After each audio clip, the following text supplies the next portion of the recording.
welcome to Zoe's Treasures. My name's Tracy. I'm here with my husband Noel. He's in the background doing our cameras. And today is our monthly tax and accounting show. And this is where, I just hang out with you guys for about an hour and we talk all things tax and accounting. I usually do have a few kind of items that I'll go through, but I'm always happy to always happy to answer any questions. If you have any, please throw them in the chat. Otherwise, I have some topics to go through. Today, I thought we would look at a 1099K. They came out a couple of weeks ago from Whatnot. So by now, all of you, if you've been selling on Whatnot for the last year, should have received one. So I wanted to actually go through one and take a look at the 1099K and where exactly do you report that income on your Schedule C. So we're going to kind of walk through that process a little bit. Before I get going too far, I forgot to put in my show notes, but just general disclaimer. Anything I say is general advice. Everybody's situation is unique. You all have unique sets of circumstances and different things that go into your tax kind of makeup. So I always encourage you, take what I say, as general advice and go and speak to your CPA, your accountant, your bookkeeper for the specifics of your situation. But having said that, I can answer general questions and kind of direct you in the right place to go to get more information. All right, so with that, I'm going to keep an eye out for some questions, but I'm going to talk a little bit about a few things that I have. I'd like to talk about questions that I see that come up during the month. Either I see them on in Whatnot, like in the chat, or maybe on some of the other platforms on Facebook or something like that. And the questions I have all relate to the 1099K. So I'm going to kind of hold them and do that all at the same time when I'm talking about your 1099K. If you see me looking down, I have some notes over here. First year on Whatnot 1099 used to, where I can pull reports to help back into the numbers. Yes, unfortunately, I have not seen a report on Whatnot yet. I have looked and looked and looked. Their help section says that they're supposed to give you like a 2024 seller detailed report that lists everything. I have yet to find it. The best thing I have found, the closest thing, is to go to the monthly reports, and then you would have to kind of accumulate that information yourself. If somebody else knows if it's out there on Whatnot, please let me know. We have looked all over. Again, like I said, I went to the help even. I just can't find it, like a complete annual report from Whatnot. But I know for at least myself, when I go into mine, I see monthly statements. So you can use those, and that should come back to the same numbers. QuickBooks review really quick. So last month I told you guys that I started to use QuickBooks. Up until this year, I've always done everything through Excel. I keep it really simple. But trying to grow my business and fitting in with some kind of plans and strategic growth that I have for this year, I decided that I wanted to move to something outside of Excel. So I'm testing out QuickBooks Online. I'm not a sponsor. I don't support them in any way. I'm just a user bringing my experience to you on QuickBooks. I'm in month 2. So far, I like it. It is a little pricey. It's I think about $35 a month for the online version. But I do here's a couple of features that I have found that I really like. Thanks for sharing this. I appreciate that. So one of the features I like is the mileage tracker. You can turn it on and it will track all of your mileage in the background. And then you can just swipe left or right if it's personal or business. And if it's personal, it just deletes it. And if it's business, it'll prompt you to put a little bit more information in to track it. I think that feature is wonderful because I am notorious about getting in my car to go pick up some auction items, and I'll get halfway there and I'll be like, oh, I forgot to note my mileage. So having this kind of tracking me in the background, I love it. And what app is this? I just tuned in. So I'm talking about QuickBooks. Again, I'm not a sponsor of QuickBooks. I'm just a user. I've been trying it out for 2 months now, and I'm just reporting to you guys my likes or dislikes, what I'm finding as a user of this software. So it's the QuickBooks Online. I have it synced up on my computer, and then I can also access it through my phone. And some of the features so far that I really like are the mileage. And then I like that I could take pictures of receipts, and it will just bring up a screen that's simple and easy for me to say, the business purpose of it. And it lets me classify it super fast. So I find that I'm more on top of my bookkeeping. I'm almost doing it every other day versus at the end of each week, for the most part. So far I'm finding that it is being a little more beneficial to me, and I'm staying on top of things better. One of the things I don't like is and it may be good for people who are not accountants. So I'm an accountant, I'm a CPA. So I kind of skip the interface and I just want to go straight to journal entries to do things. A lot of times I find it, if you're coming at it from that background, it's a little clunky. But if you're not coming at it from like an accounting background and you just want something to track your expenses, your income, I really do like that. I think it makes it easy. It's a good interface if you don't have a lot of that accounting background. So one other thing about QuickBooks I wanted to mention, I have found, so I sell on multiple platforms, and the subscription that I have, the $35 one, only allows me to link to one platform to where those sales automatically integrate into QuickBooks. So all the other platforms, I have to do it manually. That kind of sucks. I wish that it would integrate into more. It will, but for a higher cost that I'm just not willing to pay each month. So that was kind of a drawback to me. That was something I just discovered in the last week or two. So that's my little QuickBooks review for the month. As I find new things as I go through this year, I'll keep bringing you guys little reviews to give you my opinions and thoughts on it. So today, what I really wanted to talk about today was 1099s. By now, everybody should have got their 1099 from Whatnot. Again, for 2024, if you made more than $5,000 in sales, Whatnot is required to send you a 1099. The way I got it, they sent me an email with a link saying, hey, go into this. They verified who I was, and then I was able to access my 1099. So I have a sample 1099 with some numbers filled in that I was going to show you guys, and then actually show you where those numbers go onto your Schedule C. So if you're new to my chat show, I typically talk about Schedule Cs because I find that the majority of us are sole proprietors or we're single member LLCs. Therefore, we file a Schedule C with our personal tax return. So most of my information is going to be geared towards that. I'm reading your comments. Oh, thank you so much. I overthink too. I think it's part of the career choice. I think that's just us. We want to dig into all the details. So yes, I get it totally. So knowing that we're kind of talking about sole proprietors, let's go ahead and take a look at a 1099.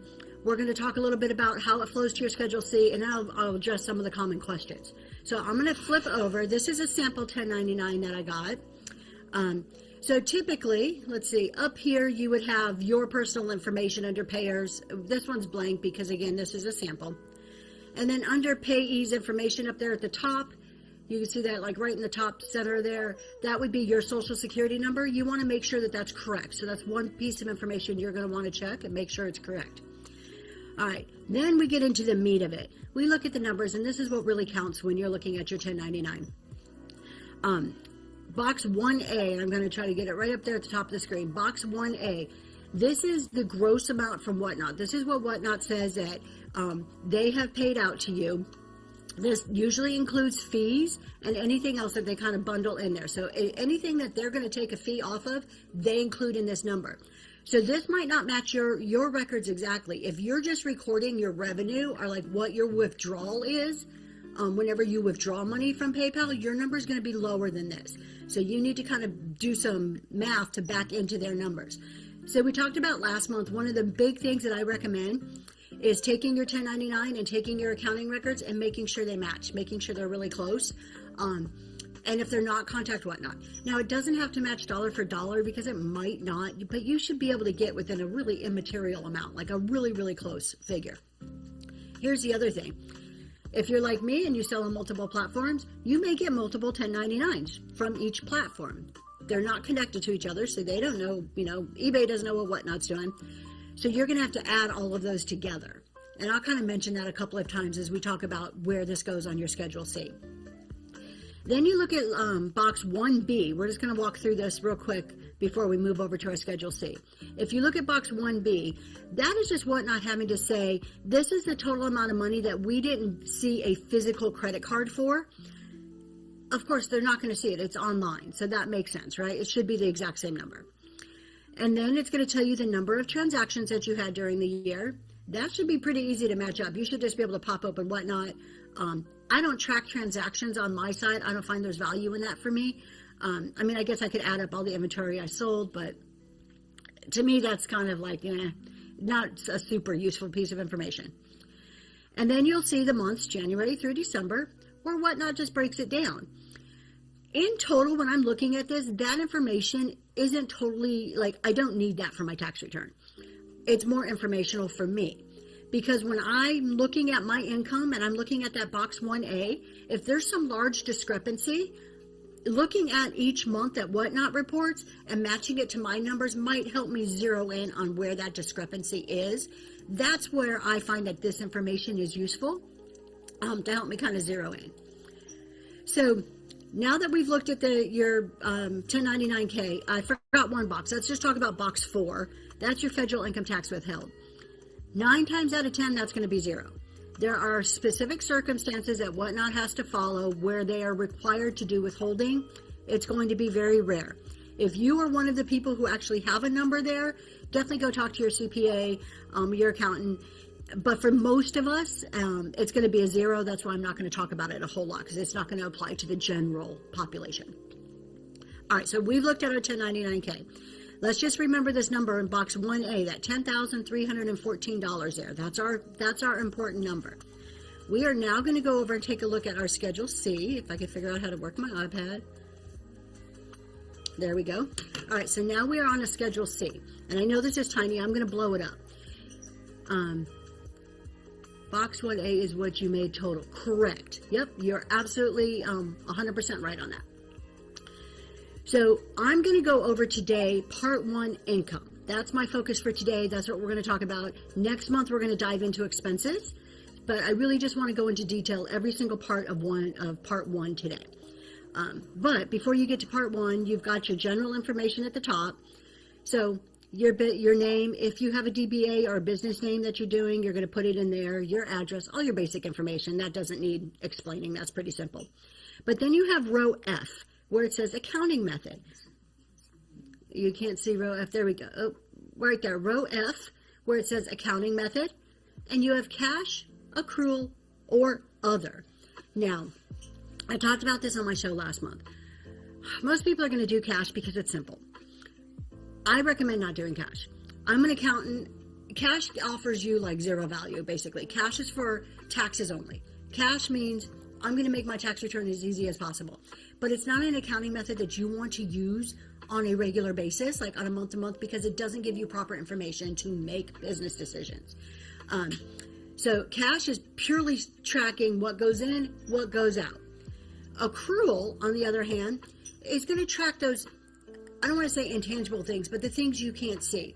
So if somebody owes me money, so say, I made a sale, I don't know, maybe we're just in some circumstance, you made a sale at the end of the year and you've billed somebody for it for whatever reason. I know in Whatnot that doesn't make sense, but to some of you this may happen. And I'm just trying to show you an example of what accrual is. So I've made a sale December 31st.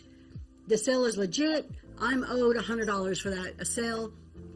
I don't get paid till January 1st. So the sale happened. I can record income for that. So I can record that sale in my books, but I don't actually get the income. I don't get the credit on my income. It goes to accounts receivable. It goes to money that's coming into me. So it's not technically cash in my bank yet. So because it's not cash to me yet, that's accrual. That's accounts receivable.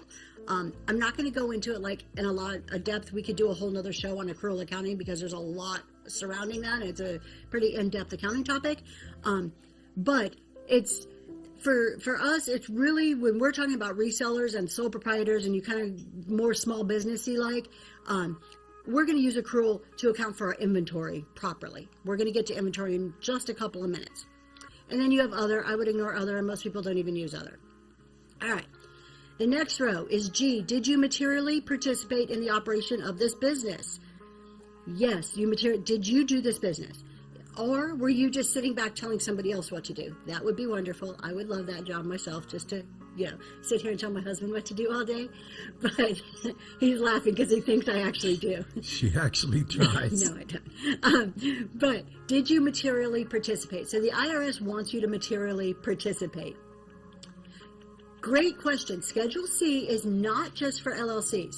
Schedule C, if you are a sole proprietor, I don't own a business, it's just me. I'm Tracy doing business under Zoe's Treasures. Your Schedule C gets attached to your Form 1040, to your personal tax return. Even if you file with a spouse.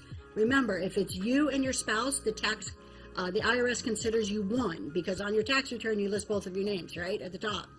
So you file a Schedule C for every business that you own or that you're operating. Your husband can have one, the wife can have one. You would file 2 Schedule Cs. In this case, me and my husband both work on the same business. We file 1 Schedule C on our tax return.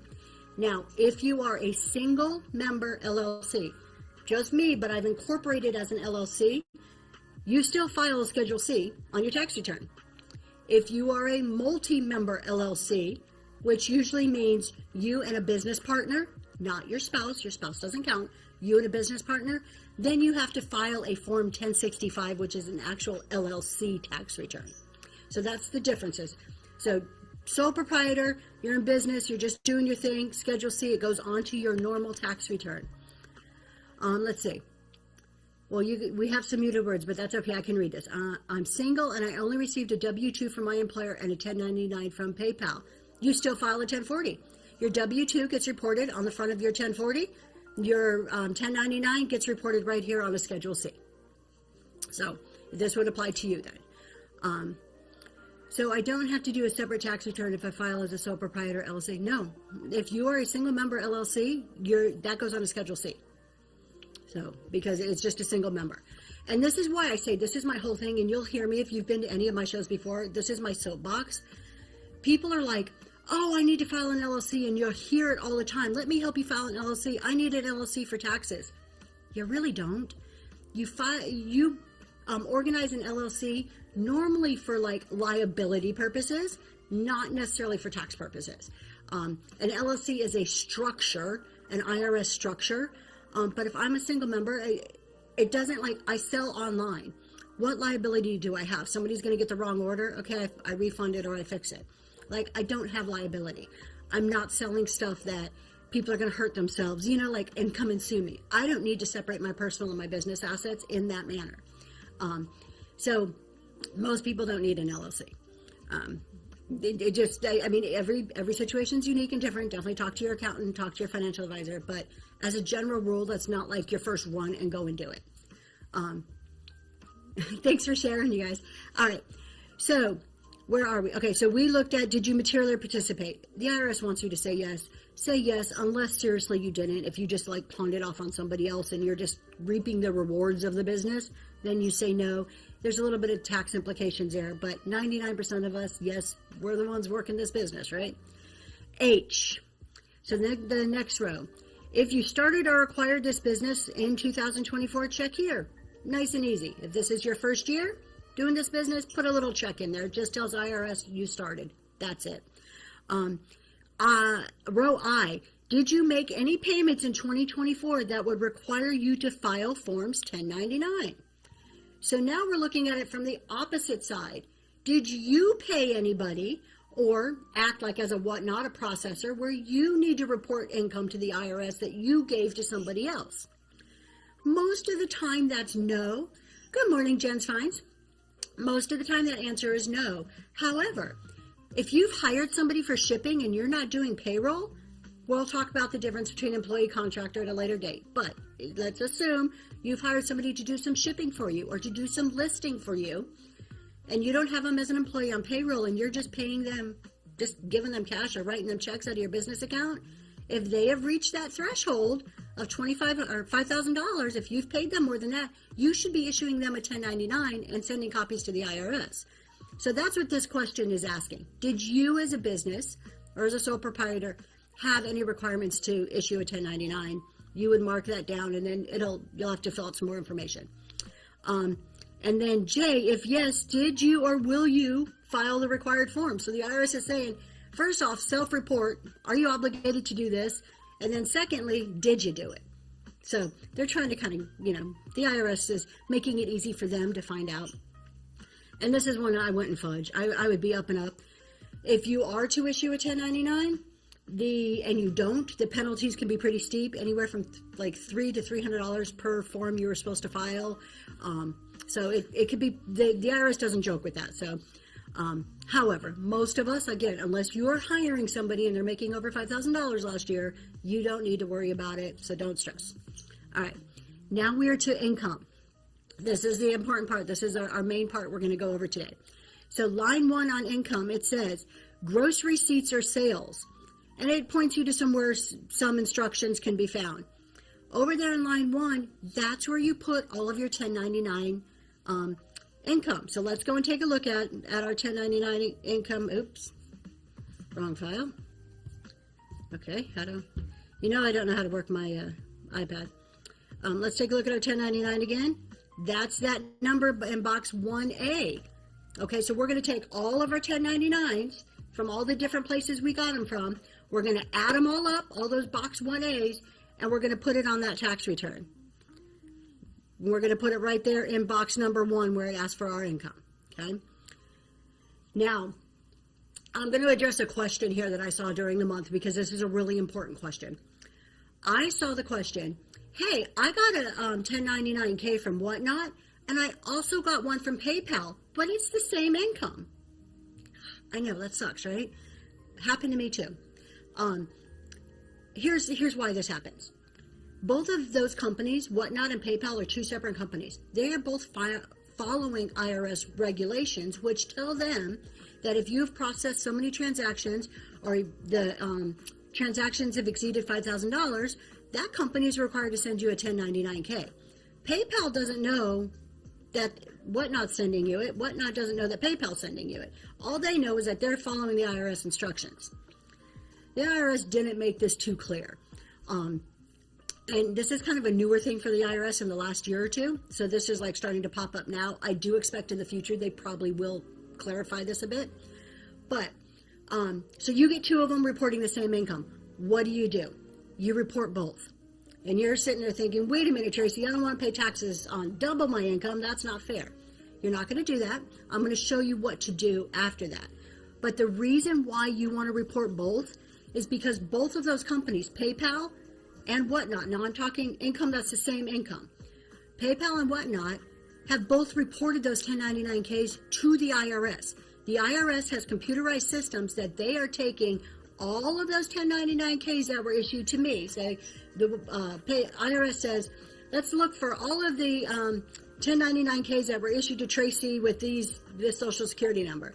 They're going to add that up and get a grand total number, and then it's going to automatically match it to my Schedule C or Schedule Cs, how many you have. If those numbers are different, the IRS is going to be like, you didn't report your income. We're going to figure it out for you. We don't want them to do that, because if the IRS thinks you did not report a 1099K, do you know what they do? They put it on your tax return and then charge you tax on it. Sometimes fees and penalties too. So we don't want that. We want to make sure. So you got one from PayPal and not from Whatnot. Okay, that's fine. Then you don't need to back it out. I would just make sure you don't have one from Whatnot. So I would reach out if you didn't see it, and just make sure. Because if Whatnot filed one and you didn't get it, but if they filed it, it went to the IRS, and the IRS is expecting you to report it. Does Whatnot mail them? I think that's what it says. No, they don't mail them. It is, they're available online. I got an email with a link to mine. That's how I got it. So I would check your email, check your spam. If not, reach out, go through the help on Whatnot and reach out to them. And so far their customer service has been pretty good. Now I looked all through Whatnot this morning. I'm like getting ready for the show. I looked all through Whatnot. I could not locate a place within Whatnot, like under Ledger, financials, analytics, anything that you would normally think of, to where there was a link to the 1099. The only place I found it was the email that they sent me saying, hey, we've processed it. It's ready for you to go and get. So check on it that way. Look at your emails. So let's go back here. We were on box number 1, income. So we want to make sure that we're taking all of our 1099s from all the platforms and adding them there. Even if it's duplicate income, we're going to put that number there because we want the IRS to know that. Okay, so then we go to box number 2. Oh, look at, we have people unlocking bronze too. Cool, thank you so much for hanging out. Welcome to bronze level. All right, so line number 2, returns and allowances. Did you have refunds? I'm not sure Whatnot has my social security number. All my payments go through PayPal, so maybe that's why. Probably not. Once you reach a certain limit, PayPal, Whatnot will require you to put that social security number in there. So if you're not putting it in, if you don't put it in, they may stop your account, or that's one of the reasons why they would do backup withholding, and you would see a number in the federal withholding box. So they're probably pretty much on top of that. That's a huge business thing that they can get in trouble with the IRS. So I would double check with Whatnot on that. You might not have met the threshold. Usually it's around $600 where they start to get hey, we're going to block your account if you don't provide this information. So I'm sure they have, maybe you did it when you first signed up, but go and double check on that. All right, so back to our Schedule C. Returns and allowances. If you had refunds to customers, you put it in there. Just put the number in there. Don't put minus, don't do anything like that. Just put the number in there. Okay? All right, that was line 2. Now we're on line 3. This is the IRS is telling us to do some simple math. We're going to subtract our returns and allowances, line 2, from our gross receipts on line 1. Now we're going to get it to kind of our net income there. You saw our income less any refunds we did. Okay? That takes us to line 4. This is a big one. Line 4 is your cost of goods sold. This is your inventory. And you can see here it says line 4, cost of goods sold from line 42. So it's directing us to a different part of the form. So we're going to go look at that part of the form. I know I said I'm going to stay in part 1 today, but because this relates, we're going to go to line 42. So you scroll to page 2 of that Schedule C until you get right there to line 42, cost of goods sold. So now we need to figure this part of the information. We got to calculate and do all this part of the form. This is why I say it's so important to keep track of your inventory. All right, so let's go back and see. We're going to say, sorry for flipping back so much. All right, so let's walk through how do you figure out your cost of goods sold. Quick refresher. I've talked before, the simple formula for your inventory is your beginning inventory, okay, what you started with, plus anything you bought during the year, minus what you sold, equals ending. Beginning, what comes in, what goes out, equals the end. Straight up, simple formula. This form follows that same formula, but let's break it down because the language they use is a little different. So line 43, 42, sorry, I'm on the wrong side. Here we go. Cost of goods sold, I'm on the wrong section. I scrolled down too far. Line 33, what method are you using to value your closing inventory? This seems like a confusing question, but it's really simple. How do you value your inventory? What you paid for it? That's the simplest, easiest way to track. So you go to the thrift store, you buy something for $2.99, you turn around and sell it for $10, your cost was $2.99, that's the value. That's how I value it, what I paid for it. That's my cost. Most people do cost. Lower of cost are market value. So we just talked about what cost is. Market is what you can sell it for. Not really the smartest way to value inventory when you're a reseller. Most people don't do that. It is a little bit harder, takes more work. I would suggest just shying away from it. However, talk to your CPA or accountant. They may have reasons for you to do it that way. Every situation is a little bit unique. So I am talking in generalities here. And then other. You're probably not going to do other. If you're doing a simple reselling business, you're probably never going to do other. So we're going to assume cost in this example. We're on line 34 now. Was there any change in determining your quantities, cost, or valuations between your opening and closing inventory? So this is asking you, did you do anything different this year between when you started and when you ended? Did you change a method in the way you're accounting? Did you go from cost to market in the middle of the year? The IRS wants to know why. Explain a little bit more. Because once you pick an inventory method, you need to stick with it. Best practice, stick with it. Okay? If you didn't change anything, don't worry about it. You just move right along. Now we're on line 35. Inventory at the beginning of the year. And then if it's different than what you started your closing last year, you need to explain why. There shouldn't be a difference. So here's our formula. Beginning inventory, that's all this is. Beginning inventory. If you just started in 2024, what's your beginning? 0, right? You just started. You didn't buy anything before 2024. That's an easy number. If you had inventory in 2023 and now you're reporting for 2024. You should have done taxes in 2023. Whatever your closing number in 2023 was is your beginning number for 2024. Okay? So look at last year's tax return. What was reported on last year? That's how you get your numbers, okay? Line 36, purchases less the cost of items withdrawn for personal use. That's easy. So we did our beginning. Now we're doing what came in. Purchases, you should have some record. Then this is kind of my big thing. Every single show, I'm like, keep track of your inventory, track your inventory, track your inventory. I don't care how you do it. I don't say there's no right or wrong. Do what works for you. Find the method that works for you. If it's a computer program, if it's a piece of paper and a pen, what works for you, track your inventory. Because at the end of the year, you're going to need to know how much came in. And then withdraw for personal use. Perfect example, I was in an antique store this weekend. I bought, $150 worth of stuff, but 40 of it, we saw a handmade quilt my daughter wanted. That's personal use, but I didn't separate it out at the register. So I take that receipt and I make sure that I'm only recording the business amount. Or if I did have anything personal, I back it out here, okay? My husband just asked me a question. What happens if you get something at a yard sale where they don't give you receipts? Jot it down, keep a little book, put it, if you're using something automated, QuickBooks or whatever, make a note of it in there. It's okay. Put the date you went to the yard sale, maybe a general location or something that will help you recall that information in case you ever need to recall it and talk about it, and put the dollar amount. It's as simple as that. If you're spending an extraordinary amount, if you go to a yard sale and you go to a yard sale and they're stocked up on Fenton, I do vintage decor, so those are my examples. And they're stocked up on 5 tables of Fenton, and you're like, hey, I'll buy all of that for $300, and maybe it's a bigger purchase than a normal yard sale purchase. Ask them to write you a little receipt. Just say, hey, I'm a reseller. Can you just write me a little receipt? I need to make sure I'm tracking this properly for my taxes. It's as simple as that. But in general, I don't ask for receipts at yard sales. Not worth it. Just make a note. Put it in your books. Okay, so we have beginning inventory. We have what we bought. We are now on line 37, cost of labor. Do not include amounts paid to yourself. Doesn't count. Your time to the IRS doesn't matter. I know, bad, but doesn't matter.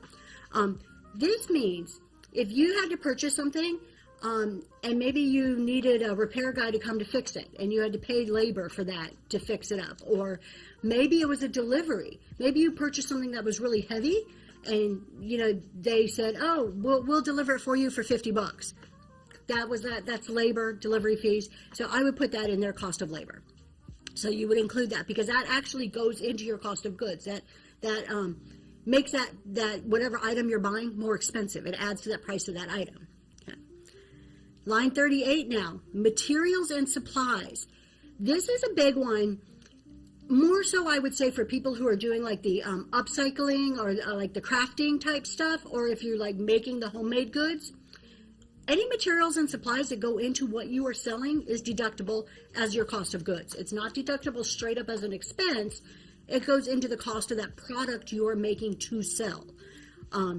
But this also applies to, again, I'm using vintage decor as an example. You find a cloche at a thrift store and then you buy some little stuff, maybe some dried flowers at Hobby Lobby to put in the cloche, or whatever else you want to make that cloche pretty with. That could be materials and supplies because you're building something to sell. And we have a question. Would packing materials go there? Packing materials go somewhere else, and I'll show you that after we get through this section. I'll show you where packing materials go. Good question, though. They are deductible, just not here. Cost of goods is really looking at whatever item you buy, what goes in it to make it ready to sell. That's cost of goods. I purchased a power cord. Yes, if that item was needed in order to make that power cord was needed in order to make that item work to resell it, that's materials and supplies. Absolutely. If you're a clothing seller and you have a seamstress who maybe mends some holes before you can sell it, that's part of your material supplies cost of labor. So you would have to determine where it would fit in there. All right, so we've done materials and supplies. We're on line 38. We are now to 39, other costs. This is the same general line of thinking. Are there other costs that you want to consider, labor or materials and supplies, that you had to pay in order to make that product ready to resell? If so, you put those other costs on that line. Then we finally get down to some math here. All right. So it says add lines 35 through 39. So you're just going to go over here. You've been plugging these numbers in all along, and you're going to add lines 35 through 39, and you're going to write that total on 40. Simple math. That one doesn't need explanation. We finally get to inventory at the end of the year. So we have our beginning. We've had everything that's gone in, and now we're going to get our ending. So we have 4 parts of this formula. If we know 3 of them, the 4th one pops out at us, right? So we have beginning, we have additions, and now we're going to figure out our ending. What does that leave? What sold. Okay, so we don't necessarily have to say what's sold because we're going to back into that number through the formula that the IRS has laid out for us.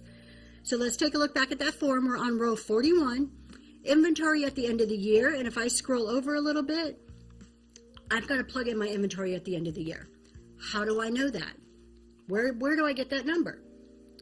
You should have been keeping track all year long. Hopefully, it's as simple as opening up your inventory software, spreadsheet, where you wrote it on a piece of paper. That's the easiest way. You've been tracking it. You know exactly what's in your inventory. Not the resale value, what you paid. That's the number that goes here. How did you value it? Remember back at the very first line up here, we said we're valuing at cost. So that inventory that's sitting on your shelf waiting to be sold at midnight on December 31st, what is the cost of that inventory? That's your ending inventory. Hopefully you've been keeping track. If you haven't, you were like, I just started in 2024. I didn't know I was supposed to track all of this stuff. Oh my goodness, what do I do? You're only a month in. We're a month in, 10 days, something like that in. You're okay. Look at what you sold for the last month so you kind of know, hey, I sold this many items in the last month and those are probably sitting in my inventory, so you're going to account for that. And you're just going to go and look now and take your count now. Do the best you can to recreate it as of December 31st. That's what you do. You don't stress about it. You do the best you can to recreate.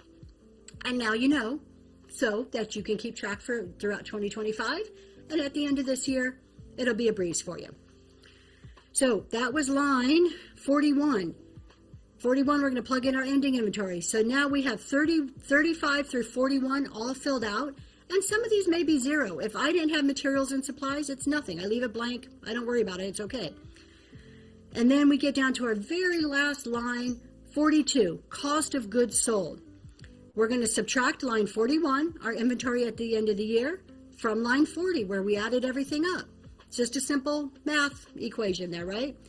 Line 42 is our cost of goods sold. That's our expense. That's our deduction for our inventory for this year. So now we take that line 42 number and we go back up to our revenue section. And we go back to our revenue section right here. And right there, row 4, cost of goods sold from line 42. Line 4, we're going to plug that number in there from row 42. This is form Schedule C. So if you're just joining us, we are going through form Schedule C here. Let me show you that. And this is a form that you attach to your 1040 if you are a sole proprietor or a single member LLC to report your business income and expenses. We're just really touching on income today because we're going through line by line to make sure that you understand it. Next month, we're going to look at expenses in detail. Let's see, my inventory comprises items I purchased during the past year and items I've had for years that I did not pay to acquire. All right, so you have 2 choices here. The inventory you purchased in the past year, that's simple, that you follow the same formula we just went over. Also, if you guys are just coming in now, we stream all of our shows to YouTube. They're all saved there. My husband will throw the information on the screen, but you can always go back and rewatch anything you missed from this show or past shows too. So let's go back to the question. The inventory that you bought this year, you should have the records of that so you can follow what we've been talking about. Inventory that you've owned, you have a couple of options for that. So if it's your personal inventory that you're selling, technically that's not inventory. That's a personally owned item, and that's reported on a Schedule D. Reported completely different. It's reported just as if it were a stock, like capital gains and losses. However, you're in your first year of business, you have this inventory. What you can do is to say, okay, I have this pile of stuff, whatever it is, clothes, vintage decor, household goods, whatever you have. That was my personal stuff. As of January 1st, when I started this business, whatnot business, or whatever date you start, I'm going to make all of this personal stuff business stuff. On that date, this is the cost, this is the market value. This is what I would have paid at a thrift store for those items. So you take item number 1. Okay, this would have been, if it was a pair of jeans, $2 at the thrift store. Here's another pair of jeans, another $2. And you enter it into your inventory system at the market value on the date you started your business. Then you just account for it the way we've talked about in inventory all along. So it's really up to you. I suggest the second way, what I just described. That's the easiest way. My husband's giving me examples over here. He's saying if you had sports cards, same thing. The item you have doesn't matter. But sports cards would be a great one because maybe you've collected these since you were a kid and now you want to sell them. Sports cards, they kind of fall into a different category. They're considered one of the IRS collectibles, so they don't follow this rule. So a while ago, let's see if I can find it. The rule I just kind of described, what I described about figuring out your market value on the date you brought them into the business, applies to general household goods, general vintage decor. If it's a certain classified as a collectible by the IRS, you can't do that. You have to file a Schedule D. And let me see if I can find my notes and give you an idea of what some of the collectibles are. I went through and wrote these down a couple months ago. Let's just see here. There's things like sports cards, stamps, currency can be considered collectibles. Like if you collect different currency, comic books. So there's certain things. Art, if you collect artwork, those are considered collectibles. So here we go. So this is the list that is printed in the IRS, like their pamphlets or publications. Art, rugs, antiques, semi-precious stones are probably be considered in there. So this is what the IRS says, and then we'll back into some of these other things. Art, rugs, antiques. So if you specifically collected antiques, stamps, coins, wine or alcohol, or this is the catch-all for the IRS, any other tangible personal property specified by the Treasury. And that just means they have added on musical instruments and historical objects. So autograph posters may be a historical object, just kind of depending on maybe the era they're from. If it doesn't fall into those categories, I would think you're probably pretty safe. See, nowhere in here is clothing listed, unless you're collecting, antique baby clothes from the mid-1800s, unless it's very specific. Precious metal jewelry is not specifically listed. So I would say, I would tend to, if it was me, but again, talk to your accountant. This is just me personally. Because precious metal jewelry is not specifically listed, I would say it's not a collectible. But again, it's not what the IRS has listed.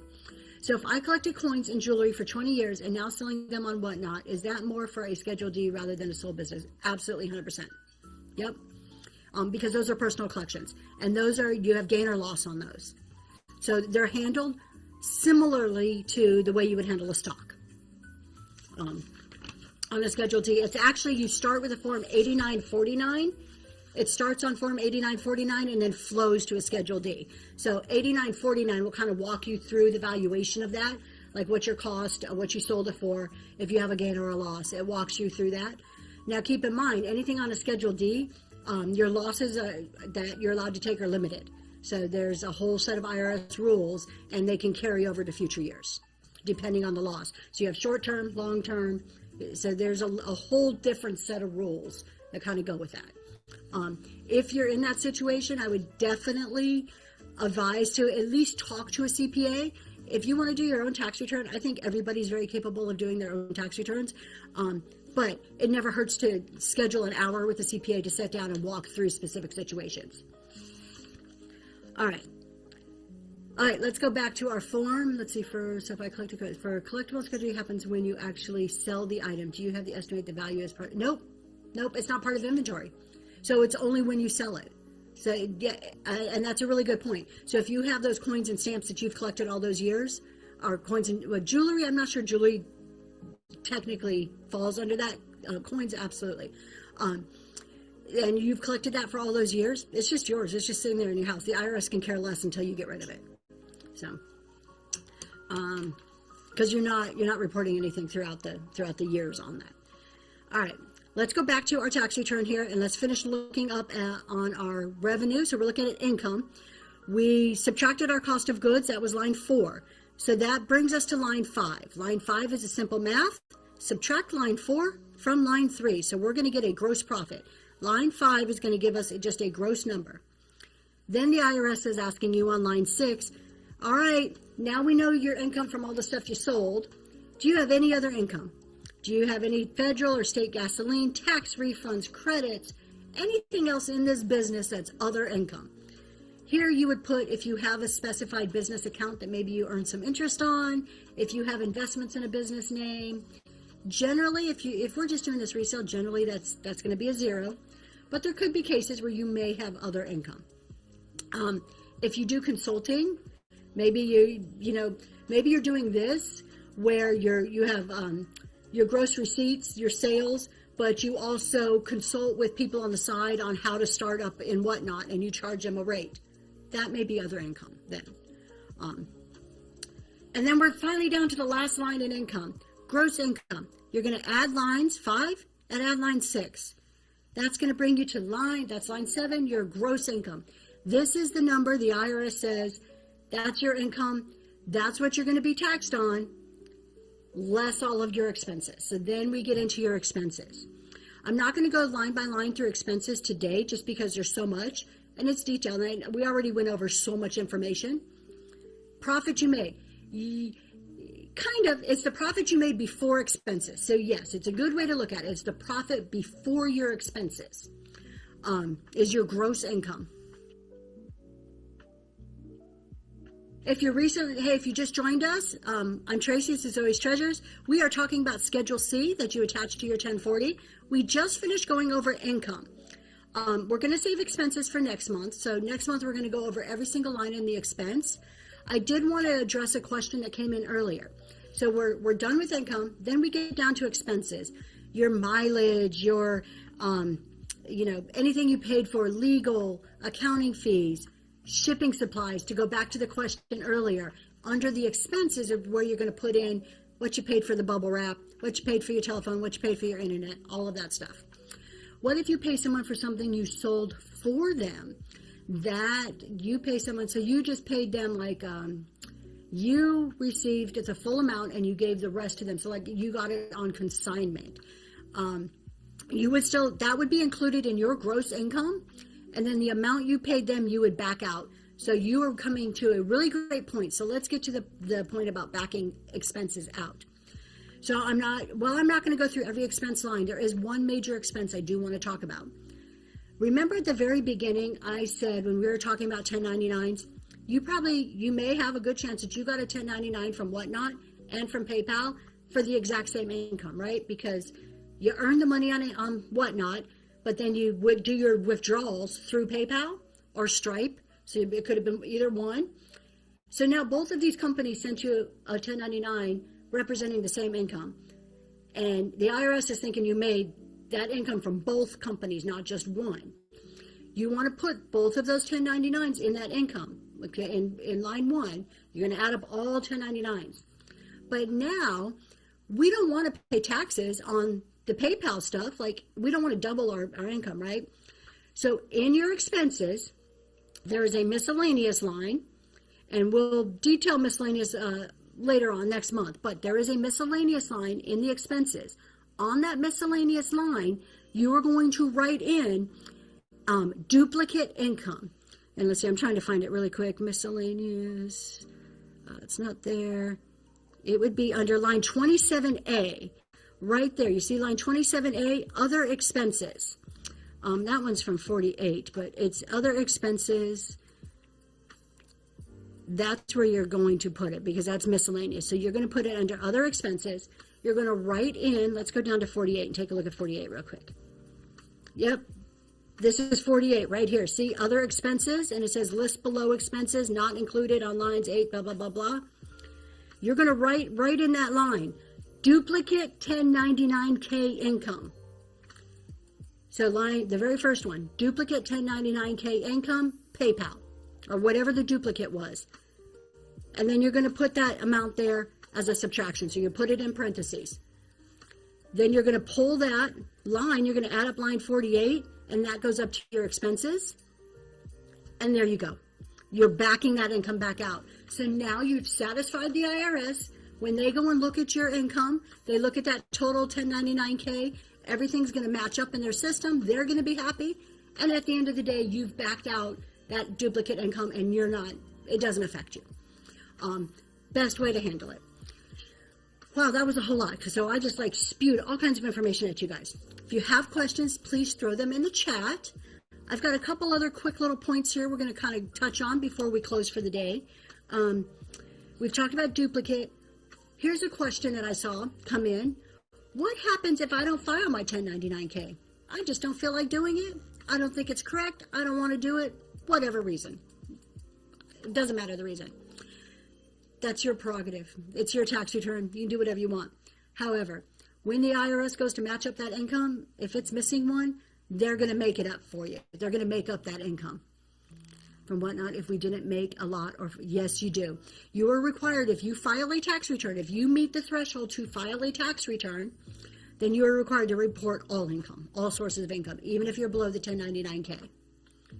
They kick in they come with handcuffs. Do you know what the coolest job is? Okay, I'm a CPA. When I was a lot younger, there are IRS agents that carry guns. I just thought that would have been the coolest job. That's how geeky I am. But I really thought that would have been the coolest job in the world, to be an IRS agent that carries a gun. No, my husband's rolling his eyes. He's like, oh, I knew you were a geek. You work around a few of them. There you go. See, they're cool. And I bet you they're really cool people, right? They won't come and kick in your door, but you may get a letter. You'll probably get a letter saying, hey, you didn't report this income, so we've automatically allocated that income to your tax return, and now you owe us this much. And because you didn't do it, here's a penalty too. So report all your income. All right. That's everything I'm going to go over on 1099Ks. Again, next month, I've got a few other points, but next month we're going to talk about the expense on the Schedule C. So we're going to keep working our way through the Schedule C. So by next month, we'll work through the whole thing, and you should be ready to file your tax return. But I always like to end the show with just some basic tips. I kind of search the internet, find different things, and I'm like, oh, this might be helpful. So I found a handful of tax tips that either you could apply now or, moving forward throughout the rest of this year. So some are helpful right now in tax season, some are helpful as you move through the year. But these are general tax tips. They may or may not apply to your situation. The first one, estimate your business income. You want to know, looking forward this year, I need a good estimate on what I think I'm going to make. It's not rocket science. You're not going to be exact, to the penny, but you want to know, am I going to make more than I made last year? And how do you do that? If I estimate, I can look back and say, I make X dollars per show. I'm going to have a show once a week. That's, however many weeks, 46 weeks left this year. I can kind of estimate my income, okay?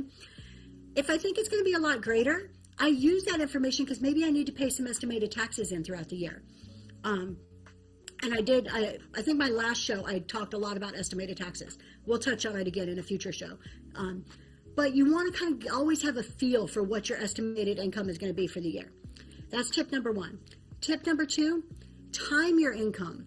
Let's see, we have a question real quick. Started last January, and I did sell some personal decor items. If I have receipts for those, would they be? Yep, you can use the receipts that you pay. If you have receipts for personal decor items, that is wonderful. You're probably far ahead of most of us. So, absolutely.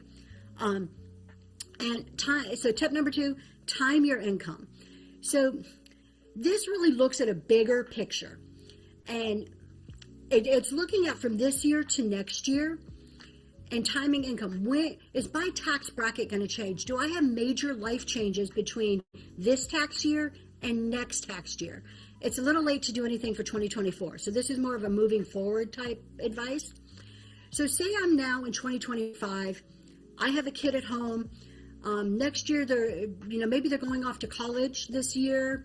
And I know when I file my taxes, I'm going to get some really good deductions because of that college. So my taxable income may be a little bit lower. If that's the case, if my taxable income is lower, maybe I want to hold off major purchases this year into next year when my taxable income may be higher. So it's really knowing what you expect your income to be in order to be able to time that income and expenses better.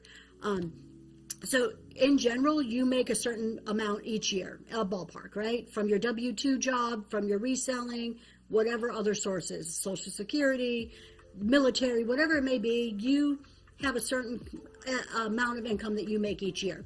So when you look at that from one year to the next, is it going to increase? Is it going to decrease? So those are major changes. And then what life changes did you have? Am I buying a house this year when now I get deductions on my Schedule A because I have real estate taxes and mortgage and all of this stuff? So that's a major life change. Did I have a child this year? Or am I expecting to have a child next year, which maybe I'll be in a higher tax bracket, but I'm going to have more deductions. So let's do bigger purchases now versus later. So it's just kind of understanding your full picture. Just a recommendation, start wrapping your head around what it looks like from year to year, especially when you're doing reselling and you're starting to have variable income. Number 3, kind of goes hand in hand, it was with the expenses, so looking at your income and your expenses. Number 4, medical insurance deductions. So this may help you now, possibly, if you are ineligible through an employer. If you have a full-time job and for some reason you are ineligible or you don't have a full-time job, for their health insurance and you're paying for it out of pocket, that could be deducted on your Schedule C. That will lower your taxable income dollar for dollar. So when you're gathering your stuff for your taxes or for your CPA, if you have paid for your medical insurance because you're ineligible through an employer, that includes long-term care insurance too. Make sure you get that information. Make sure you're considering that. Keep your business structure simple. This is the next tip. And this kind of goes back to my whole LLC soapbox. Don't do something just to make it more complicated. If you're a sole proprietor, that's totally fine. If you're a sole proprietor and you decide you want to go out of business, okay, I'm out of business. It's as simple as that. It is as simple as waking up in the morning, drinking my coffee and saying, I'm done with whatnot. I'm not going to be in business anymore. Okay, end of your business. That's it. If you're an LLC, you've got to file a form. You have to dissolve that business. It becomes more complicated. So don't complicate it if you don't have to. Keep it simple as much as you can. Number 6, automate your record keeping.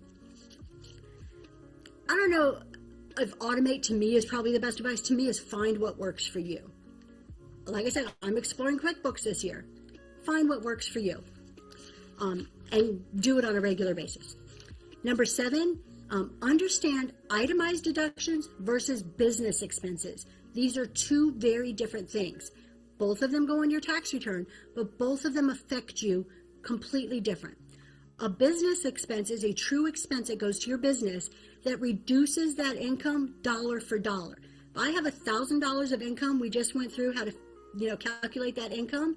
If I have $1,000 of that and then I spend $500 on shipping supplies, all $500 is worth dollar for dollar as a deduction for me, a business deduction.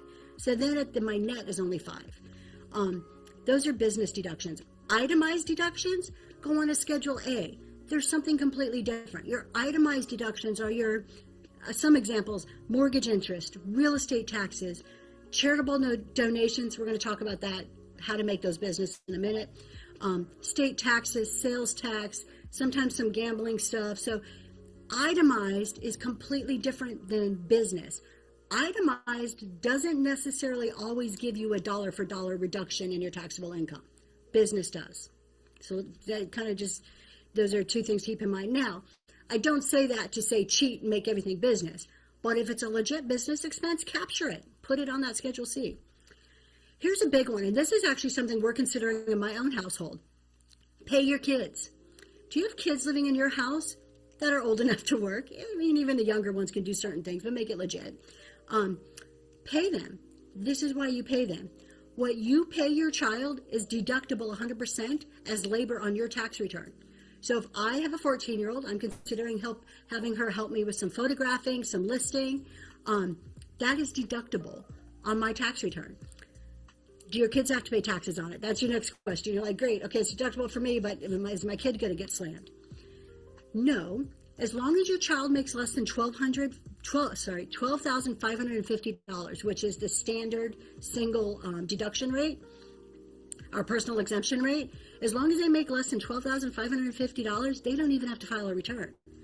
So I could pay my 14-year-old up to $12,549 a year, deduct all of that on my tax return, dollar for dollar deduction. That's $12,000 I'm not taxed on, and that's $12,000 in her pocket that she doesn't have to file a tax return on. This is assuming your child has no other income. Again, every situation is different. Check with your advisor. But in my case, my 14-year-old has no other income. I could pay her up to $1 under the limit. She doesn't have to file a tax return. I get the deduction for it, and I get the help in my business. Maybe it doesn't apply to everybody, but some of you, this may be an option. Now, on the flip side, me and my husband were discussing this, and we were like, are we going to trust her to handle fragile glass? How exactly will she help in the business? So that's a whole nother discussion. So that's an option. Another tax tip, home office deductions. We've talked about these. I'm not going to go into a lot of detail today.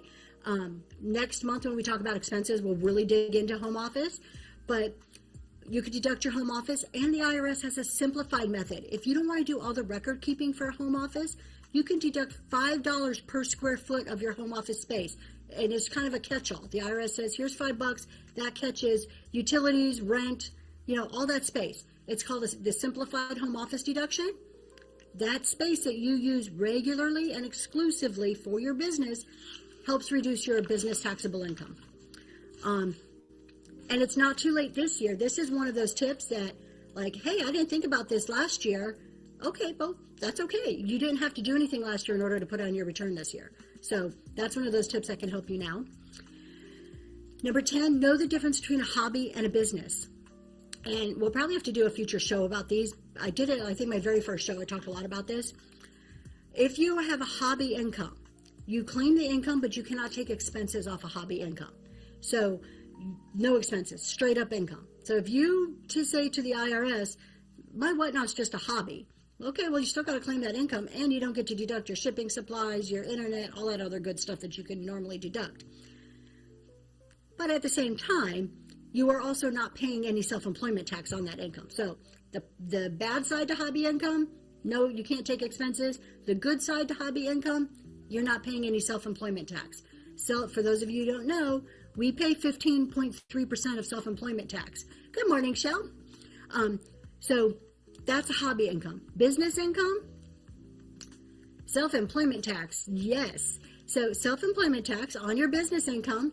So we just spent a long time, we talked about how to get to that net income number, and then we're going to look at expenses till you get to your bottom line of taxable, whatever that taxable income is. That taxable income, you've got to pay 15.3% tax on that. You pay self-employment business tax on that. So that's part of your business plan when you're thinking through the income, like whatever my net is at the end of the day, after my expenses, I'm going to have to pay some self-employment tax. Think about it. I'm not going to dive into all of the self-employment tax, but if you're a W-2 employee, you work for somebody else and they give you a W-2, you have a job other than whatnot doing something, right? They take taxes out of your paycheck. They take federal withholding, they take Social Security and Medicare. That Social Security and Medicare, you pay half, they pay half. So you pay 7-point-something%, they pay the other as a company. Well, in this case, you are the company. When you're the sole proprietor, you are the company. So you've got to pay that whole 15% yourself. You don't have an employer paying half. This is the trade-off for having your own business. I have my own business, my whatnot business, as a sole proprietor. I could work the hours I want. I could work as much as I want. I can work as little as I want. I can do what I want. I don't have to answer to anybody but my husband. But that's the beauty of the business, right? I'm the boss. I make the rules. I do it my way. Okay, the trade-off is I'm going to pay all of my self-employment tax. I can go work for somebody else. I show up when they want me to show up. I can't go home till they want me to go home. They issue my paycheck. I do it their way. I might have some authority there, but heck, I'm not the big boss, right? The trade-off is they pay half of my self-employment tax. It's not self-employment tax, but they pay half of my Social Security and Medicare. It's the trade-offs. It's a give and take. Yep, pick your poison. Exactly. That is a great way to put it. Pick your poison. if you just joined, we're just talking some general tax tips. All of the shows, if you joined and kind of missed the first hour, are on YouTube. Please feel free to go and check them out.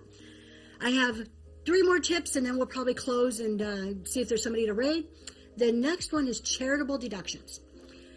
So all of us, at least most of us in resale, we buy things thinking it's the next greatest and best, and we're going to resell it, make a ton of money.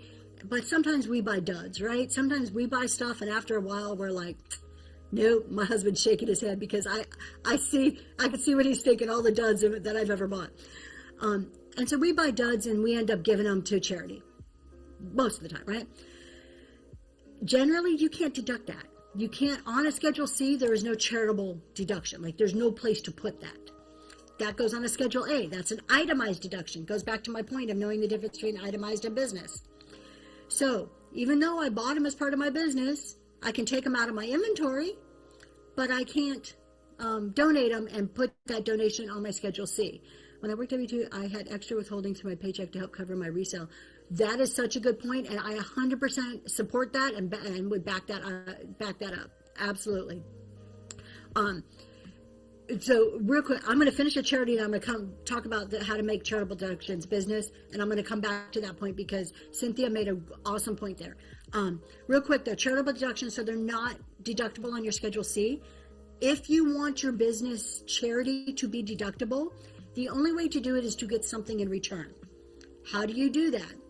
I give something to somebody, and even money, even if you wrote a check and it's not deductible on your Schedule C. That's a Schedule A. But if I get something in return, like advertising, then it becomes a business deduction, because then that expense goes under business or goes under expense or advertising. So instead of just giving to charity, if you get something in return, you can take the value of that return and make that an expense. That's the way to make it into a business expense. Let's go back to what Cynthia said. Real quick, we will get something from payment platforms such as Cash App, PayPal. Yes, you will get. So Shell's saying, well, we get a 1099. You will get a 1099. Whatnot already sent theirs out. I got a notice by email. So if you didn't get an email, go and check that out. If you made more than $5,000 on Whatnot or any of the other platforms, they should have sent you a 1099K. And that's what it's going to look like. So Cynthia made a point that when she worked a W-2 job, she had extra money withheld. And I'm not going to go into all of the specifics, but very high level. You look at what you paid last year. How much was your taxable income last year, and how much did you pay in tax? If you expect to owe more than $1,000 more than what you paid last year, you should be making estimated payments this year. This goes back to the concept of knowing what your income is going to be, having a good estimate on what your annual income is going to be. If you made more than if you owe more than $1,000, you think that in 2025 you are going to owe more than $1,000 more than what you owe in 2024. Oh, thank you so much, East Coast Eclectic. I appreciate that. So if you think you're going to owe $1,000 more in 2025 than you do in 2024, in 2025 you should be making estimated payments, quarterly payments to the IRS to cover that. If not, at the end of the year when you file your 2025 taxes, they're going to say that you're deficient, $1,000. So if $1,000 is kind of the best practice. So if you expect to owe your tax liability is $1,000 more than what your tax liability was last year, you should be paying that excess liability amount in this current year through estimated tax payments. One way to make sure that you don't get stuck and having to owe is if you do Whatnot, if you resell like on the side and you have a job that issues you a W-2, like Cynthia pointed out, you can have extra, that estimated extra amount that you're going to need to pay, you can have withheld from your paychecks. You can just go to your employer and say, hi, Mr. Employer, please give me a W-4. I would like to change my withholding. There's a little box on the withholding that says extra withholding per pay period. You put in how much extra you want withheld per pay period. It comes out of your W-2 income. That covers what you're doing on the resale side. And by the end of the year, if you've estimated properly, you should be okay. You shouldn't be penalized. All should be good. I think I'm going to do a future show and actually like write out like with diagrams and like do some math and show you what that looks like. So watch for future shows when we do that. The amount on the payment platforms, I should have said, the amount on the payment platforms. So I think you're talking about like Stripe or PayPal. They're going to send you a 1099, and Whatnot will send you a 1099 for the same income. So what we've been discussing is report all of it, and then on your Schedule C, you back out the PayPal. You put duplicate income and you subtract it out.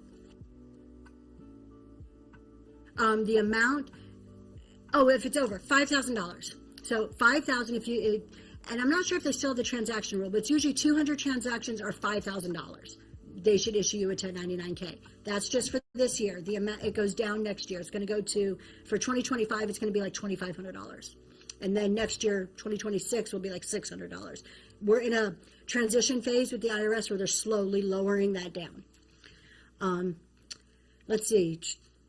2 more final tips. Self-employment contributions. Let's see. How is a donation to the thrift store handled in a deduction? They give me a receipt. That goes on your Schedule A. Since you just donated it, they give you a receipt. You fill in what the approximate retail value is, or market value. That goes on your Schedule A, just like any other charitable deduction you would make, whether you have a business or not. So it's personal. Even though you're donating business goods, it's personal. It's one of the trade-offs for filing a Schedule C.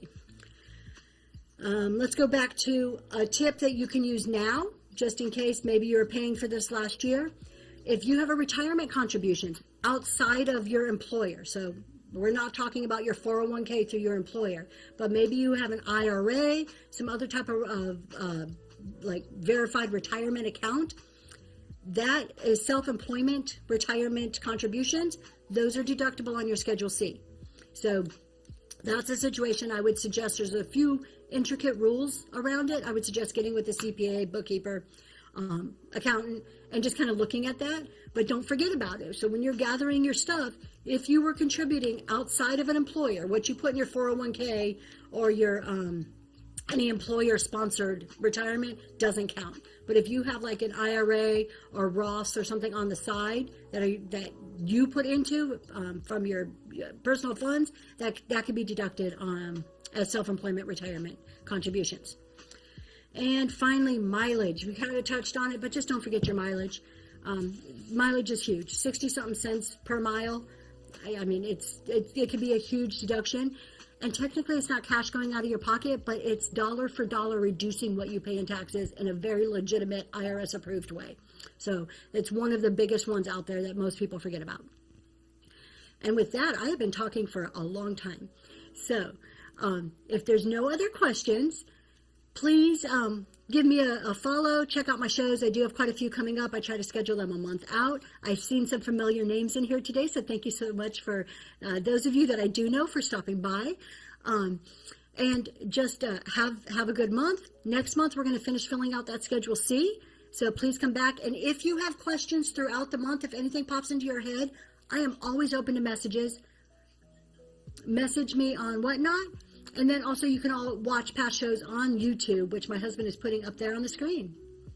And with that, we are going to find somebody to raid. Thank you so much for joining. You're going to have to, I'm telling my husband, you're going to have to do the raid because you logged in on your computer. All right.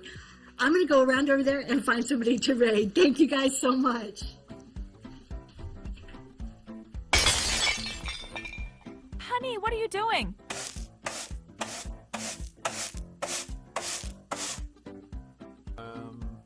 Nothing? I don't know who's up. We're just going to pick somebody random. I don't know who this is.